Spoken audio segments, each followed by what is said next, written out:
Hello students, इस video में हम इलेक्ट्रोकेमिकल सेल्स के बारे में पढ़ेंगे। बट उससे पहले अगर आपने मेरे चैनल को सब्सक्राइब नहीं किया है तो प्लीज़ कर दीजिए, प्लीज़ प्लीज़। ठीक है, तो फिर इलेक्ट्रोकेमिकल सेल्स। ठीक है, क्लास 11th यूनिट 8 में हमने पढ़ा था डेनियल सेल की कंस्ट्रक्शन की, वो कैसे बनता है और उसकी फंक्शनिंग की, वो कैसे काम करता है।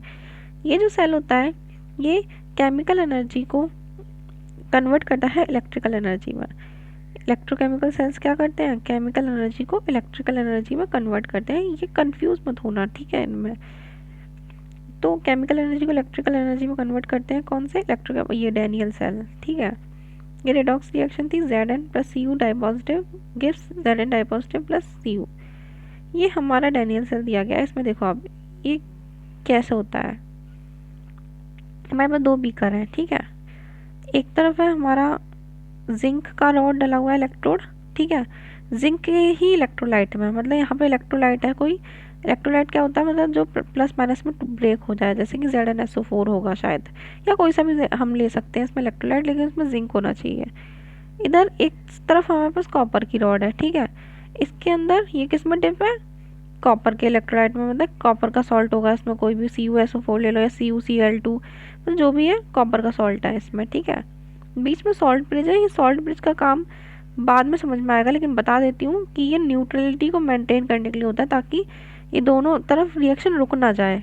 अब मैं बता दूँ कैसे रुकेगी रिएक्शन। ये दोनों आपस में कनेक्ट है। अब देखो, सबसे पहले एक टर्म याद कर लेना है, लोन। ठीक है, लोन लोन लेते हैं हम, LOAN, L for left, O for oxidation. ये लिख लीजिएगा। मेरे पास इतने रिसोर्सेज नहीं है कि मैं आपको लिख के समझाऊं, बट आप लोग लिखिए। L for left, O for oxidation, A for anode, N for negative. That means ये चीज़ लेफ्ट में है, जिंक वाली चीज़। ठीक है, ये आ गया लेफ्ट में। अब इस पे होगा ऑक्सीडेशन, ठीक है, और ये होगी नेगेटिव। देखो यहाँ नेगेटिव साइन लगा है, ये होगा नेगेटिव। ठीक है, तो समझ में आया, यहाँ पे ये लेफ्ट में ऑक्सीडेशन होगा और ये चीज़ नेगेटिव होगी, और इसको क्या बोला जाएगा, एनोड। ऐसे ही इसका जस्ट अपोजिट राइट में, ये राइट हो जाएगा और इस पर रिडक्शन होगा। ठीक है, और ये पॉजिटिव होगी और इसको बोला जाएगा कैथोड। तो अब क्या होगा, ऑक्सीडेशन क्या होता है, जिंक का हमें ऑक्सीडेशन करना है, इतना समझ में आ गया। लेफ्ट में जिंक की रॉड है तो लेफ्ट में होता है ऑक्सीडेशन, तो ऑक्सीडेशन करना है।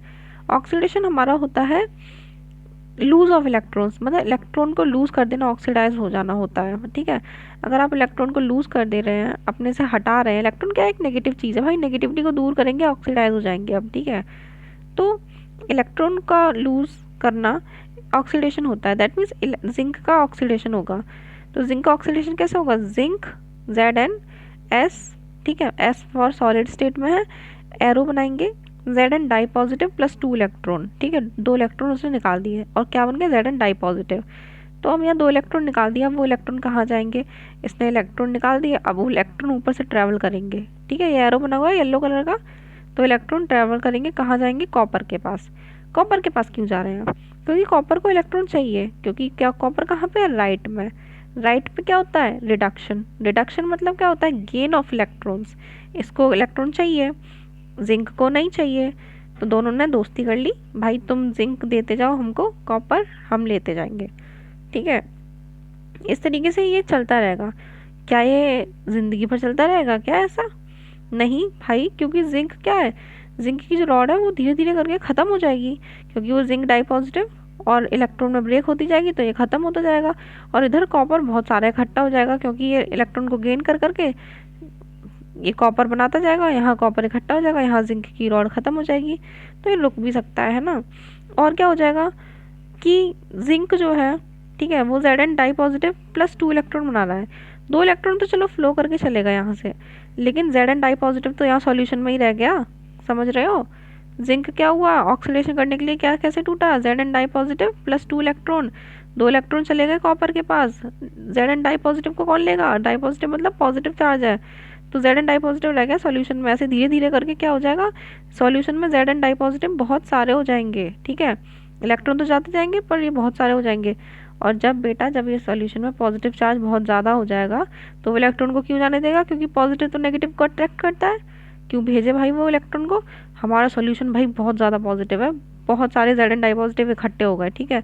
अब तो वो इलेक्ट्रॉन को जाने ही नहीं देंगे, क्यों भाई, नेगेटिव से अट्रैक्शन हो जाएगा ना, इलेक्ट्रॉन कैसे दूर हो पाएगा उनसे। तो क्या हो जाएगा कि ये फ्लो रुक जाएगा इलेक्ट्रॉन का, और ये करंट का फ्लो रुक जाएगा, क्योंकि करंट जो है इलेक्ट्रॉन के फ्लो के अपोजिट फ्लो करता है, ठीक है। इलेक्ट्रॉन जिंक टू कॉपर जा रहे हैं तो करंट कॉपर टू जिंक आएगा। लेकिन अब इस प्रॉब्लम को सॉल्व करता है सॉल्ट ब्रिज।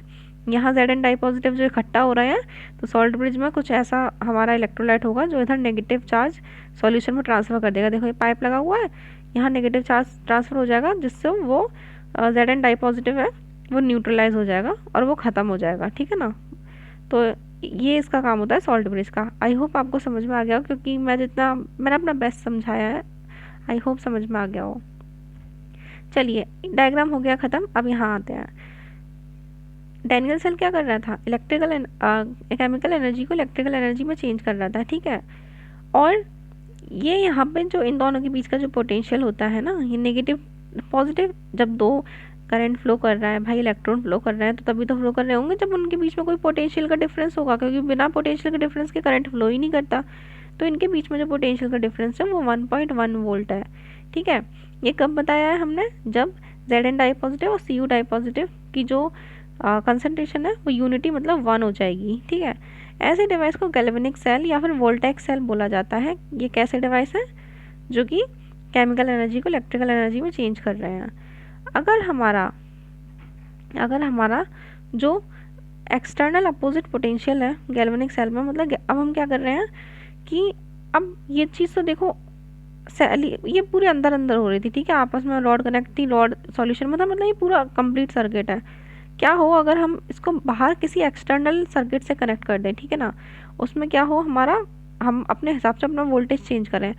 इस पूरे सेल का, ये जो आपको ये पूरा डायग्राम है, इस पूरे सेल का तो वोल्टेज हमें पता ही है 1.1 वोल्ट होता है, ठीक है। अब हमने क्या किया, हमने बाहर से वोल्टेज लगा दिया, तो उसके 3 केस बन सकते हैं।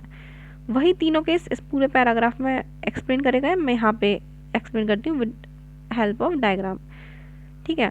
तो सबसे पहला देखो, ये बिल्कुल वही ऊपर वाला सीन है, बिल्कुल सेम है, लेकिन अलग क्या हो गया कि हमने अब इसको एक्सटर्नल सर्किट से कनेक्ट कर दिया, ठीक है। और एक्सटर्नल सर्किट का वोल्टेज हमारे हाथ में है, हम उसे बढ़ा सकते हैं, कम कर सकते हैं, ठीक है। तो अब क्या हुआ कि हमारा जो एक्सटर्नल सर्किट का वोल्टेज था वो हमने 1.1 से कम रखा। 1.1 तो इसी का था ना, इसका, तो हमने अपने बाहर वाले का 1.1 से कम रखा। तो क्या होगा, ठीक है, ऑब्जर्वेशन कर रहे हैं अब हम 1.1 से जब हमने कम रखा, तो देखो यहाँ फर्स्ट पॉइंट है, इलेक्ट्रॉन था वो जिंक रॉड से कॉपर रॉड पे फ्लो कर रहा था और current copper two zinc flow कर रहा था। ये तो नॉर्मल बात थी, ये तो ऊपर ही एक्सप्लेन कर दिया था हमने कि जिंक, हमारे इलेक्ट्रॉन जिंक से कॉपर फ्लो करते हैं और करंट उल्टा फ्लो करेगा, मतलब कॉपर से जिंक, ठीक है। ये चीज़ तो नॉर्मल चल रही है, मतलब जब हमारा एक्सटर्नल वोल्टेज 1.1 से कम है, मतलब इस वाले रियल वाले सेल से कम हमने वोल्टेज दे रखा है, ठीक है। अब दूसरे केस पे आ जाते हैं, अब हम क्या कर रहे हैं कि हमारा जो एक्सटर्नल वोल्टेज था हम धीरे धीरे करके बढ़ा रहे हैं, अब वो आ गया 1.1 पे, मतलब जो इस सेल का वोल्टेज था उसी के बराबर कर दिया हमने एक्सटर्नल वोल्टेज। तो अब क्या होगा, जब एक्सटर्नल वोल्टेज 1.1 हो जाएगा, ठीक है, वो जो कि इस पूरे गैल्वेनिक सेल के जो डैनियल सेल था उसके इक्वल हो जाएगा, तो ना ही कोई करंट फ्लो होगा, ना ही कोई इलेक्ट्रॉन फ्लो होगा, ना ही कोई केमिकल रिएक्शन होगी, ठीक है, सब कुछ रुक जाएगा।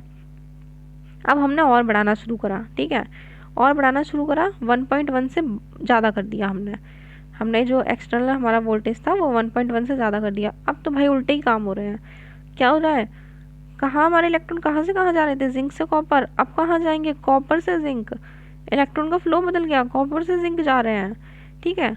और करंट कहाँ फ्लो होगा, जिंक से कॉपर, तो इलेक्ट्रॉन्स का फ्लो कहाँ हो गया, कॉपर से जिंक, और करंट जिंक से कॉपर।